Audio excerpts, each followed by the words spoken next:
All right, welcome to our Friday morning acrylics class. It's been 2 weeks since we've been together, and it seems like a month, actually.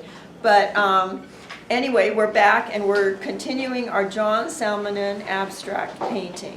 And we're on the 4th step right now. You did 3 steps last time. And so everybody has their drawings of lines on their page, which don't make any sense at all. And one of the things that John always said is that our shapes need to be irregular, unpredictable, and oblique. So make sure that you're unpredictable on this. I was just talking to somebody that needs to get rid of some things that look like something. But it shouldn't look like anything. But if you haven't done this yet, go through and erase your grid lines. The grid lines aren't part of this, so you get rid of those. And then if you have, and you probably do have some lines that don't join together to make a shape.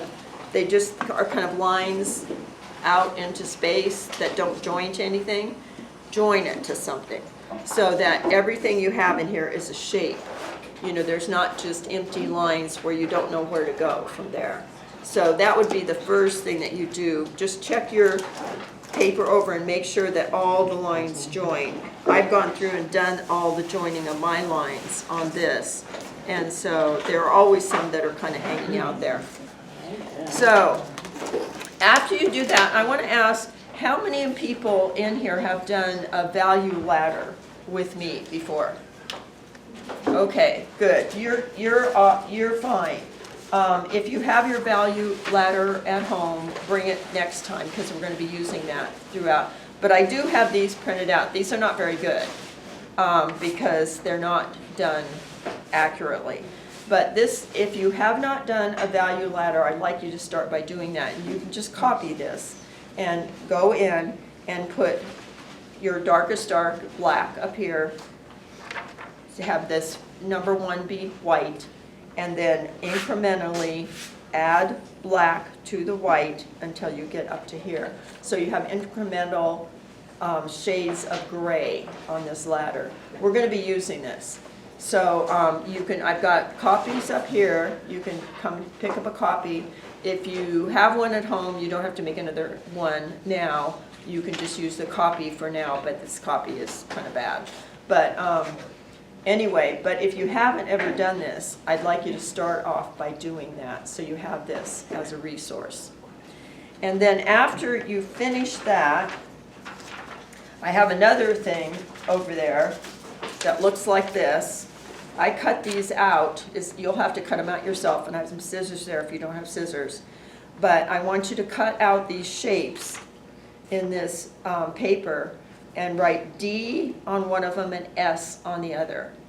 And what that D and S stand for is this is your dominant group of analogous colors that you're going to be using.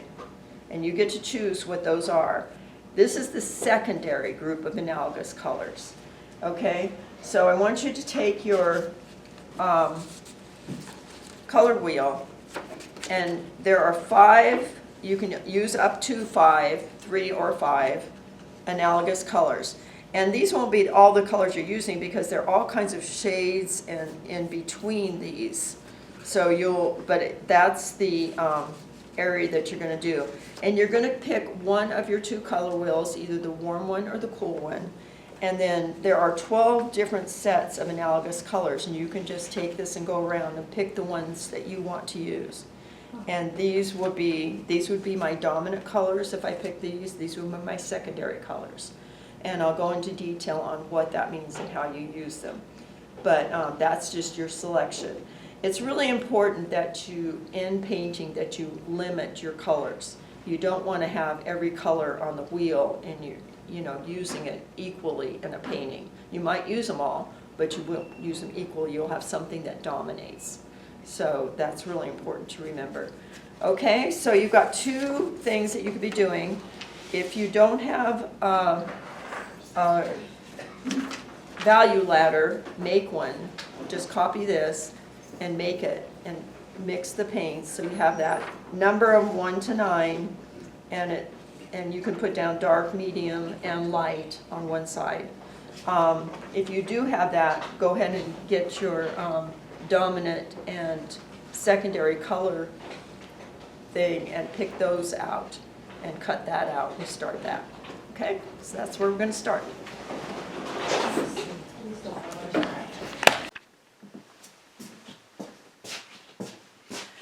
My camera glitched yesterday in class, so I didn't get the video of the middle of this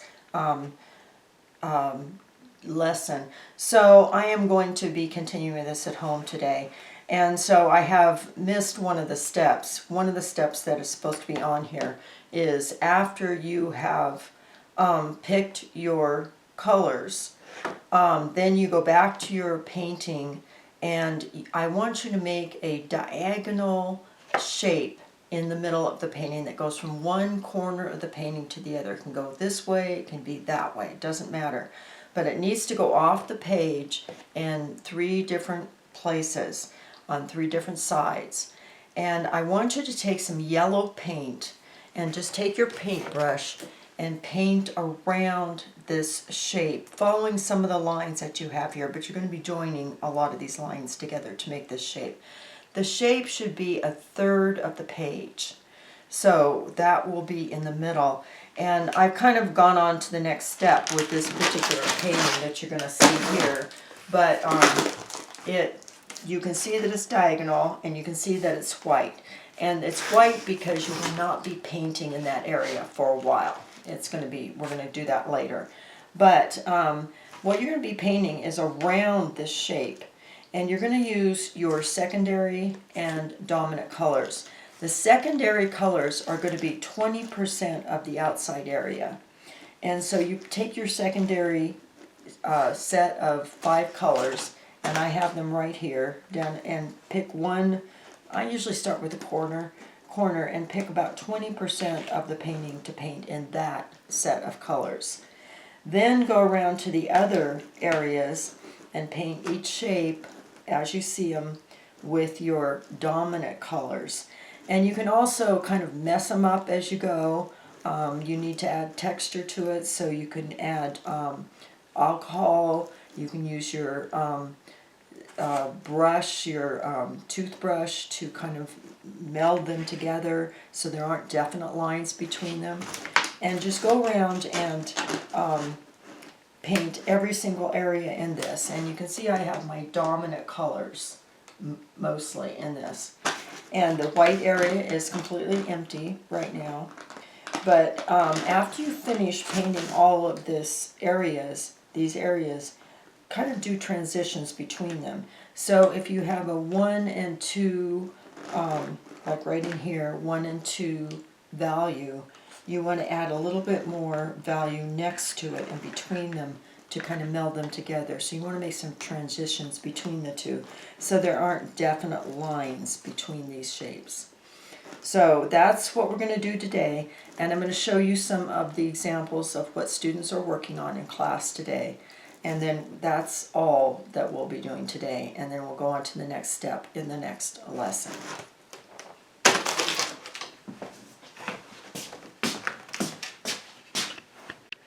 I want to give you a little clearer view of my example painting, and this is it right here. And you can see that the diagonal goes all the way across, hitting one side at the top, another side on the right side, and then the bottom. So it goes off the page in 3 parts. And then the painting is done on the outside of this white area. And you can see in the upper right corner, I've used my secondary colors. And in the rest of the painting, that's only 20%, and the rest of the painting is in my dominant colors. So this is dominantly a red-yellow painting in kind of cool colors, cool reds and yellows. So I want to make sure that you understand that we are working in 1 and 2 and maybe into 3 values. So this is a very light colored painting at this point. We're going to add more darks later, but right now we're in the value areas of 1, 2, and a little bit to 3. After you finish painting all around the outside white area, then you need to go through and make transitions between these so that they're not so definitely lined. And I have done some transitions in the outside part, but you could also do some transitions into the white area. So if there's let's say a 3, like on the red on the lower left side of my painting, I would need to transition that and make a little lighter red that goes into the white. And so it kind of transitions into it. So I hope this makes it clearer to you. And then we're going to go on and look at some of the things that the students are doing, which is they're really very beautiful right now, but they're far from being finished.